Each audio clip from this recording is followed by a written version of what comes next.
Ровно в 7 утра генеральный директор крупной технокомпании Алекс Колдуэлл входил в стеклянное здание своего офиса в центре Сиэтла. Его жизнь была организована до секунды, а утро предсказуемо и тихо. До тех пор, пока из-под лестницы не вышла маленькая девочка в розовом платье и не вложила в его руку яркий ланчбокс, произнеся слова, которые заставили весь холл застыть. Ребенка никто не узнавал. Девочка, назвавшая себя Элли Грейсон, уверенно смотрела на Алекса, будто ждала от него ответа. Она сказала, что пришла сама и что ее мама учила переходить дорогу только на зеленый свет.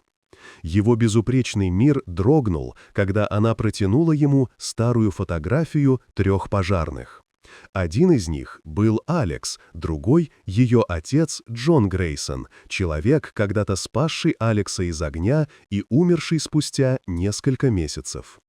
2 года Алекс избегал семьи друга, оправдываясь работой и виной.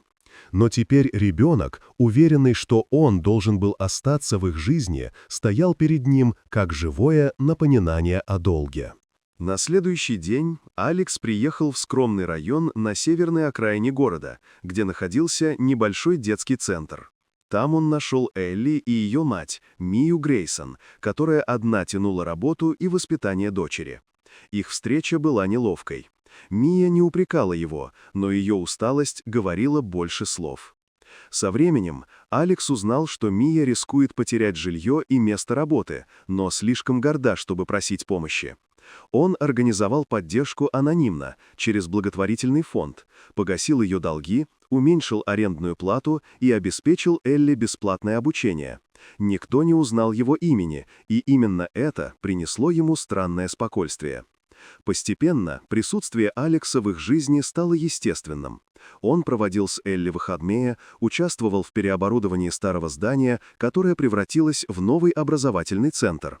Его назвали «Свет Джона», в честь друга, которому он так и не успел сказать главное. Когда центр открыл двери, Мия стала его руководителем, строгой, заботливой и удивительно сильной.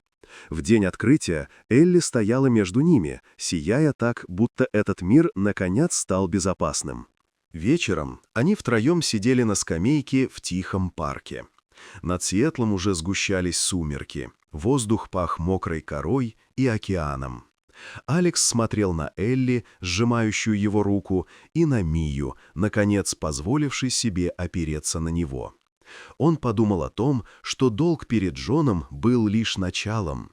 Настоящее обещание рождалось сейчас — быть тем, кто не уходит.